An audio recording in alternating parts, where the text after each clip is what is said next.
राजेश, उसकी पत्नी सुमन और उनके माता-पिता एक छोटे से शहर में साथ रहते थे।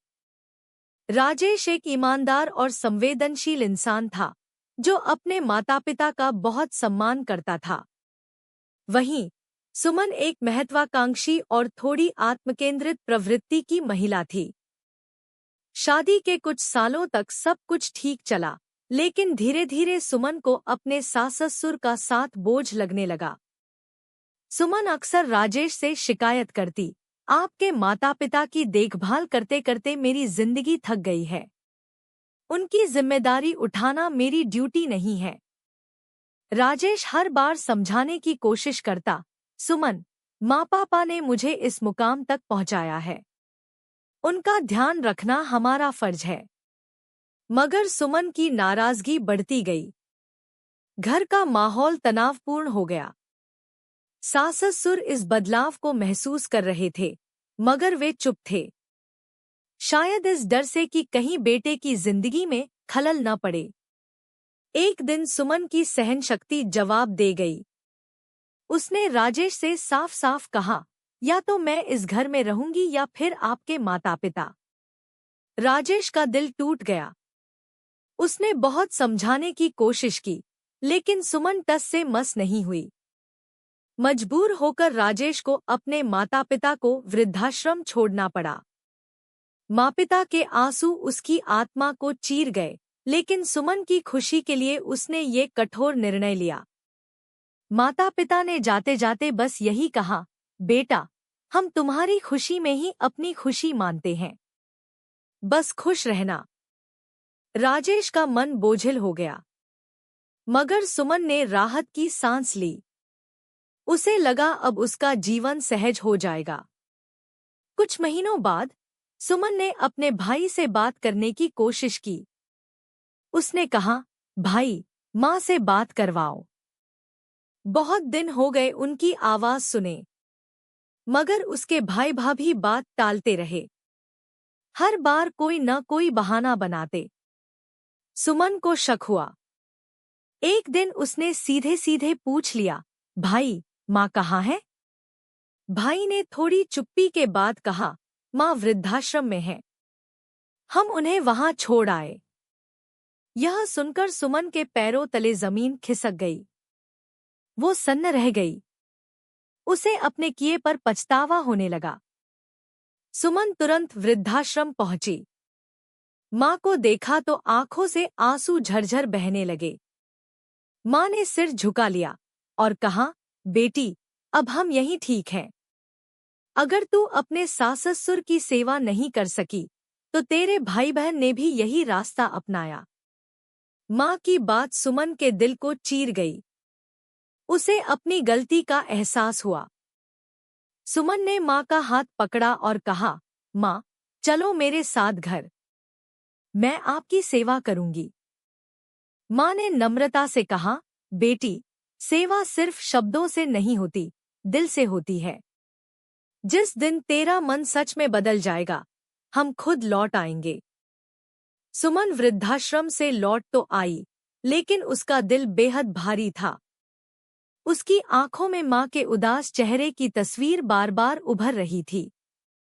रात भर नींद नहीं आई।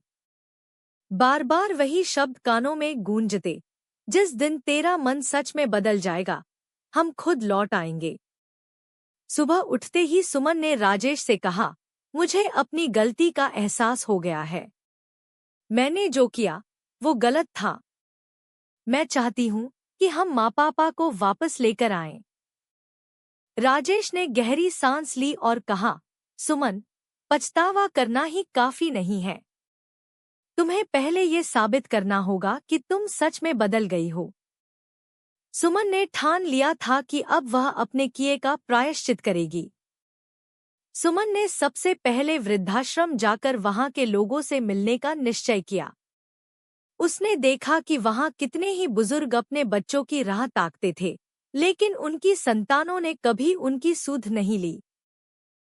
सुमन ने वृद्धाश्रम में एक छोटी सी सेवा की, खाना बनाया, बुजुर्गों के साथ समय बिताया, उनकी कहानियां सुनी। ये सब करते हुए सुमन का दिल पिघलने लगा। उसे समझ में आया कि माँ बाप का दर्द क्या होता है। सुमन हर दिन वृद्धाश्रम जाने लगी। वहां वह अपने सास ससुर से भी मिलने लगी। धीरे धीरे उसने उनके दिल में अपनी जगह बनाने की कोशिश शुरू की। एक दिन सुमन ने अपने सास ससुर से कहा, माँ पापा, मैं जानती हूँ कि मैंने आपसे बहुत गलत किया है, लेकिन अब मैं सच में बदल गई हूँ। क्या आप मुझे माफ कर देंगे? सास ने गहरी नजरों से देखा और कहा, बेटी, सेवा दिल से होती है। तुमने हमारी भावनाओं को ठेस पहुंचाई है, लेकिन अगर तुम सच में बदल गई हो तो हमें अपने कर्मों से दिखाओ।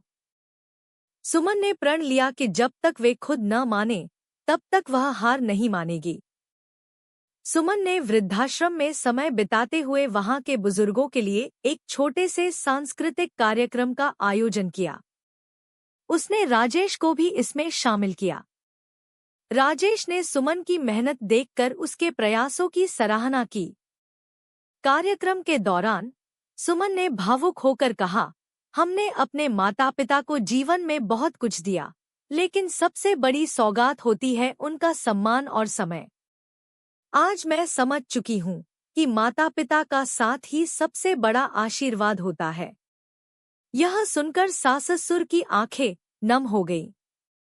उन्होंने सुमन के बदले हुए स्वरूप को महसूस किया। अंत में सास ससुर ने सुमन से कहा, बेटी, हम जानते हैं कि तुमने अपनी गलती का प्रायश्चित कर लिया है। हमें खुशी है कि तुम्हें सच का एहसास हुआ। हम तुम्हारे साथ वापस चलने के लिए तैयार हैं। सुमन की आंखों में खुशी के आंसू थे। उसने सास ससुर का हाथ पकड़ा और कहा, अब से मैं आपकी सच्चे दिल से सेवा करूंगी। सुमन, राजेश और सास ससुर वापस घर लौटे। सुमन ने पूरे दिल से उनकी सेवा करनी शुरू कर दी। घर का माहौल फिर से खुशियों से भर गया। सुमन ने अपने भाई भाभी से भी बात की और उन्हें भी समझाया कि माता पिता का साथ कितना जरूरी है। कुछ समय बाद सुमन की माँ भी अपने घर लौट आई। माँ ने सुमन को गले लगाया और कहा, बेटी, सबसे बड़ी सीख जीवन में यह है कि जब तक माँ बाप हैं, उनका साथ सबसे बड़ा वरदान है। इस कहानी ने सुमन को सिखाया कि जीवन में रिश्तों की अहमियत सबसे बड़ी होती है। माँ बाप की सेवा सिर्फ जिम्मेदारी नहीं, बल्कि सबसे बड़ा धर्म है। जो व्यक्ति अपने माता पिता की इज्जत करता है, उसका जीवन खुशियों से भर जाता है। दोस्तों, ये थी एक दिल छू लेने वाली कहानी जो हमें सिखाती है कि माता पिता का सम्मान और सेवा हमारे जीवन का सबसे बड़ा धर्म है। रिश्तों की अहमियत को समझें और अपनों का साथ कभी ना छोड़ें। अगर आपको ये कहानी पसंद आई हो तो लाइक करें, शेयर करें और हमारे चैनल निमृत स्टोरीज को सब्सक्राइब करना ना भूलें। ऐसी ही और भावनात्मक और सच्ची कहानियों के लिए जुड़े रहें। मिलते हैं अगली कहानी में, तब तक के लिए अपना ख्याल रखें और अपनों से जुड़े रहें।